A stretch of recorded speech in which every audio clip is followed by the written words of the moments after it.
አሰላሙ አለይኩም ወራህመቱላሂ ወበረካቱ። ውድ የተከበራችሁ የተወደዳችሁ የሉሻ ቤተሰቦች እንደምን አላችሁ? እንደምን ቆያችሁ? እንደምን ሰነበታችሁ? ከኔ ጋር አልሐምዱሊላህ ረብል ዓለሚን ሁሉ መልካም፣ ሁሉ ሰላም ነው። እንደዚሁም ክርስቲያን ወገኖቼ ሰላም ሰላም ብያለሁ። ወዳችሁ ፈቅዳችሁ ስለምትከታተሉኝ እጅግ አድርጌ አመሰግናለሁ። ላይክ እያደረጋችሁ ይህንን ቪዲዮ ጀምሩ ማለት ነው። ለብዙ እህቶቼ እንዲደርስልኝ እናንተ ላይክ ስታደርጉ ለእኔ ጥቅም አለው፣ ብዙ እህቶች ጋር የመድረስ እድል አለው ማለት ነው። እንደዚሁም ደግሞ የምፈልጉትን ጥያቄዎቻችሁን መጠየቅ ትችላላችሁ። እኔም ደግሞ ጥያቄዎቻችሁን በደንብ አብራርቼ እመልስላችኋለሁ ማለት ነው። ዛሬ ደግሞ በጣም ለብዙ እህቶቼ አንገብጋቢ የሆነው ነገር ምንድን ነው? የአየር ትኬት ጉዳይ ነው። የአየር ትኬትን የእያንዳንዱን የአረብ ሀገር የአየር ትኬት ዋጋ ከፈለጋችሁ አቀርብላችኋለሁኝ። ከታች ኮሜንት ስር ሀሳባችሁ መግለጽ ትችላላችሁ ማለት ነው። ዛሬ ደግሞ አንድ እህቴ ምንድን ነው የጠየቀችው? ከሳኡዲ ኮምቦልቻ አየር ትኬት ይቻላል ወይ? ሲቀጥል ደግሞ ስንት ኪሎ ይፈቀድልናል? ይሄ በጣም ወሳኝና አንገብጋቢ የሆነ ጥያቄ ነው። ምክንያቱም ሁላችሁም እህቶቼ ትፈልጉታላችሁ ማለት ነው። እና ላይክ እያደረጋችሁ ጀምሮ ቪዲዮ የአየር ትኬት ዋጋው እንደነገርኳችሁ ቋሚ የአየር ትኬት ዋጋ የለም። ቋሚ የአየር ትኬት ዋጋ የለም የምላችሁ ለምሳሌ በጣም የሚጨምርበት ሰዓት አለ፣ በጣም ደግሞ የሚቀንስበት ሰዓት አለ፣ ዲስካውንት የሚያደርግበት ሰዓት አለ።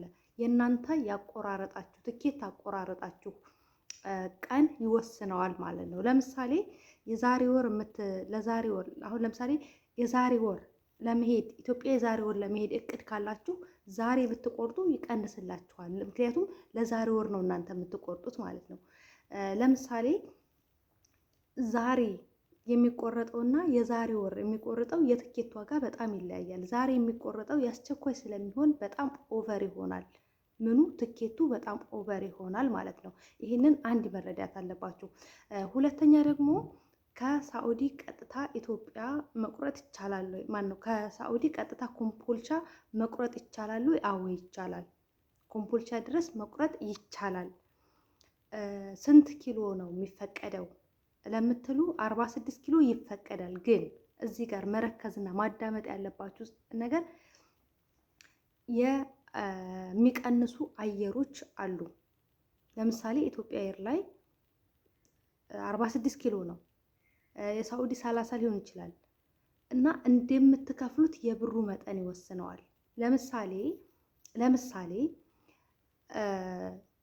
ለምሳሌ ከሳኡዲ ዱባይ አርፋችሁ እንደገና ወደ ኢትዮጵያ ትራንዚል የሚቆረጥላችሁ ከሆነ ያ ብሩ ይቀንሳል፣ ግን ኪሎም ይቀንሳል። ያን ኪሎ ደግሞ የሚፈቀድላችሁ 30 ወይም ደግሞ 20 ኪሎ ሊሆን ይችላል ማለት ነው። እና እናንተ ይህንን ማወቅ እርግጠኛ የምትሆኑት እንዴት ነው? ቀጥታ ትራንዚት ሳትቆርጡ ቀጥታ መቁረጣችሁን እርግጠኛ ሁኑ። እንደገና ደግሞ ስትቆርጡ ስንት ኪሎ ነው የሚፈቀድልኝ ብላችሁ ማረጋገጥ አለባችሁ። ሲቀጥል ደግሞ ትኬቱ ላይ ምን አለ? የምትይዙት የኪሎ መጠን ይጻፍበታል ማለት ነው። ግን በኦንላይንም ሆነ ሄዳችሁ ቀጥታ ትኬት የሚቆረጥበት መክተብ ላይ ሄዳችሁም ከሆነ የምትቆርጡት እናንተ መጠየቅ እና እርግጠኛ መሆን አለባችሁ ስንት ኪሎ እንደሚፈቀድ ማለት ነው።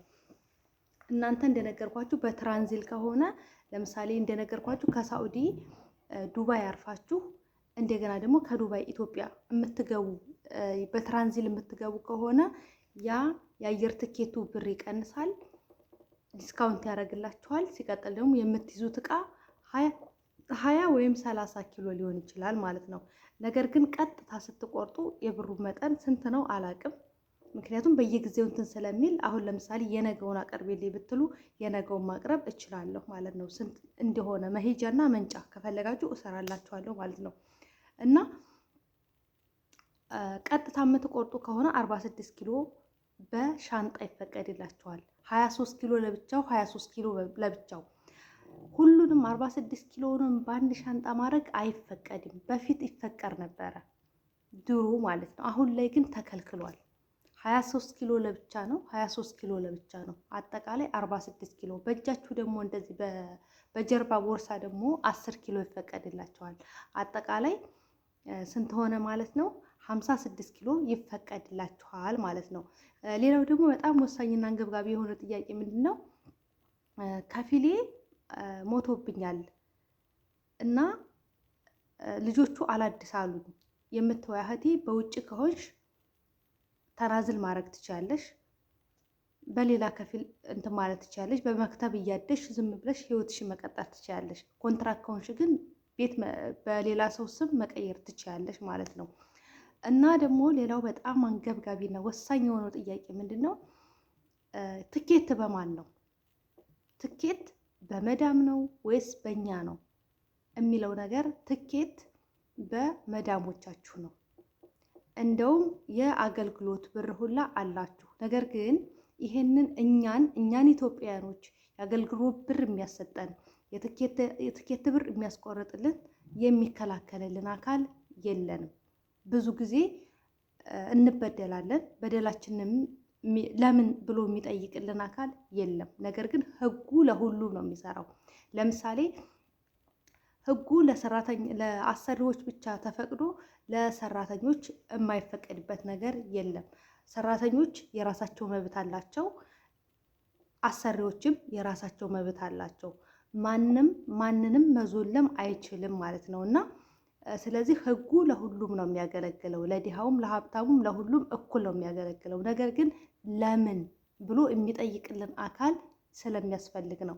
ስለዚህ ትኬት የምትችላችሁ እሷ ናት። የአገልግሎት ብር አላችሁ። 2 ዓመት ኮንትራት ሲጨርሱ ያገለገላችሁበት የቦነስ ብር ይኖራችኋል ማለት ነው። ያንን ግን እንኳን አይደለም የአገልግሎት ብር ይቅርና የትኬት ብር እንኳን እያስከፈሉልን አይደሉም፣ እያስከፈሉላችሁ አይደለም አብዛኞቹ ማለት ነው። አንዳንዶች አላህን የሚፈሩት ይሰጣሉ፣ አለብኝ የዚች ልጅ ሀቅ አለብኝ ብለው ስለሚፈሩ ማለት ነው። አንዳንዶቹ ግን